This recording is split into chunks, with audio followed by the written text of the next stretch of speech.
మీకు KK survey గుర్తుందా? వైసీపీకి కనీసం ప్రతిపక్ష హోదా కూడా దక్కదు, కూటమే గెలవబోతుంది, తెలుగుదేశానికి 133, వైసీపీకి కేవలం 14, జనసేన 21కి 21 సీట్లు గెలుచుకుంటుందని చెప్పేసరికి అందరూ అతన్ని ఒక పిచ్చోడిలా చూశారు. కానీ రిజల్ట్స్ రోజున ఏం జరిగింది? అతను చెప్పిందే నిజమైంది. అందరూ షాక్ అయ్యారు.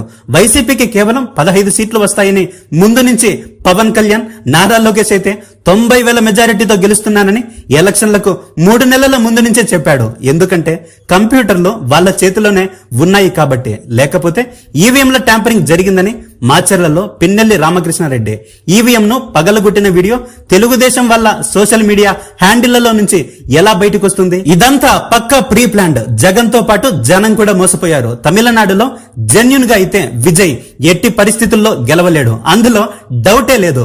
ఎందుకంటే ఏ రాజకీయ నాయకుడైనా 2 చోట్ల పోటీ చేస్తున్నాడంటేనే అతనికి ఓటమి భయం ఉందని, ఓడిపోతాను అనే భయం ఉన్నప్పుడే 2 చోట్ల పోటీ చేస్తాడు.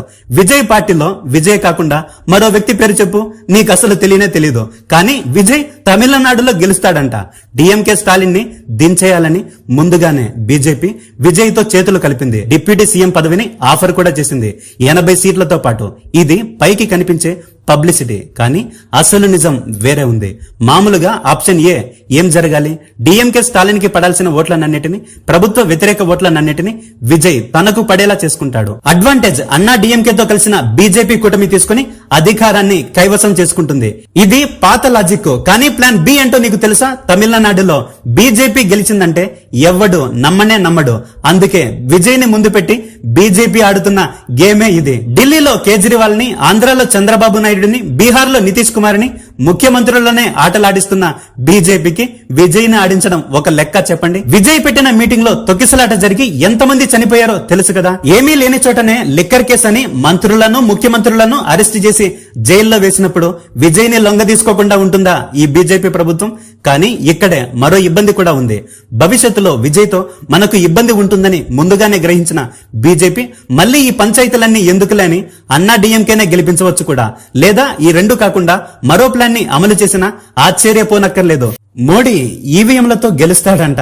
కాదు సారీ, 5 గెలుస్తాడంట. అయినా బీజేపీ ఈవీఎంలతో, ఎలక్షన్ కమిషన్ తో గెలుస్తున్నదంటారేంటి? బీజేపీ ఎప్పుడైనా నీతి నిజాయితీతోనే గెలుస్తుంది గాని ఈవీఎంలతో, ఎలక్షన్ కమిషన్ తో ఎప్పుడూ గెలవలా. 2024 ఎన్నికల్లో ఆంధ్ర, ఒడిశా, ఆ తర్వాత హర్యానా, ఢిల్లీ, మహారాష్ట్ర, ఆఖరికి మొన్న జరిగిన బీహార్ లో ఎలా గెలిచిందో ఎవరికీ తెలియదా ఏంటి?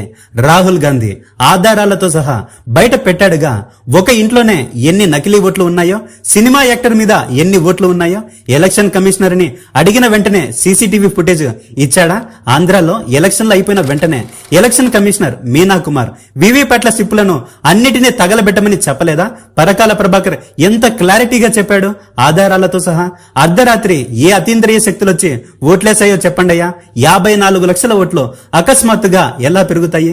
కేవలం 4 సెకండ్లలో ఓటు ఎలా పడుతుంది? ఎలక్షన్ల ముందేమో లక్షల ఓట్లను తొలగించి పడేస్తారు. ఓటింగ్ రోజున మాత్రం చరిత్రలో ఎన్నడూ లేని విధంగా 85%, 92% ఓటింగ్ ఎలా జరుగుతుంది?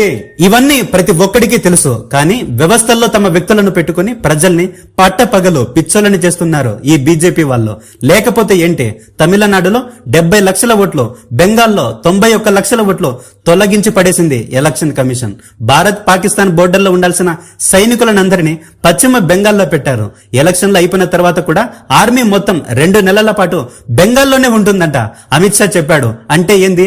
వెరీ క్లియర్, పశ్చిమ బెంగాల్లో బీజేపీనే గెలుస్తుంది. అక్కడి ప్రజలు వీళ్ళ అన్యాయానికి ఎదురు తిరుగుతారేమోనని భయంతోనే అక్కడి ప్రజల్ని కట్టడి చేస్తున్నారు. ఇన్ని కుట్రలను, కుతంత్రాలను ఎదుర్కొని మరి ఒక 71 ఏళ్ల ముసలావిడ మమతా బెనర్జీ ఇంకా నిలబడిందంటేనే చాలా గ్రేట్. ఈ ఎలక్షన్లలో కూడా ప్రజలైతే ఆమెనే గెలిపించారు. కానీ వ్యవస్థల్లో ఉండే కొంతమంది వ్యక్తులు కలిసి బీజేపీనే గెలిపించారు. అంతే తేడా, ఇంకేమీ లేదు. ఇక తమిళనాడులో అయితే బీజేపీ ప్లాన్ బి ని అమలు చేస్తుంది. అస్సాం, పుదుచ్చేరిలో బీజేపీ గెలిచిందంటే ఓకే నమ్మొచ్చు, కానీ తమిళనాడు, పశ్చిమ బెంగాల్, కేరళలో మాత్రం బీజేపీ ఎట్టి పరిస్థితుల్లో గెలవదు. ఒకవేళ గెలిచిందంటే 2024 స్కామ్ రిపీట్ అయిందని అర్థం. తమిళనాడులో డిఎంకే స్టాలిన్ గెలవాలి. అలా కాకుండా అన్నా డిఎంకేనో విజయో గెలిచాడంటే మాత్రం స్కామ్ రిపీట్ అయిందని అర్థం. స్కామ్ ఆల్రెడీ జరిగింది బ్రదర్. అందుకే 85% తమిళనాడులో, పశ్చిమ బెంగాల్లో 92% ఓటింగ్ వచ్చింది. ఫైనల్ గా నేను చెప్పేది ఏంటంటే 5 2 బీజేపీ గెలవాలి, 3 ఆ ప్రాంతీయ పార్టీలు మాత్రమే గెలవాలి. ఇది నిజాయితీగా. కానీ బీజేపీ నిజాయితీగా గెలుస్తుంది అనుకుంటే అది నీ పొరపాటు. కాదు, వాళ్ళకి అలవాటు. పొరపాటున డిఎంకే స్టాలిన్ గాని, మమతా బెనర్జీ గాని గెలిచారంటే మాత్రం అది వండర్ అనే చెప్పాలి. కంటెంట్ నచ్చితే మెంబర్స్ గా జాయిన్ అవ్వండి. మనస్ఫూర్తిగా మాట్లాడుకుందాం.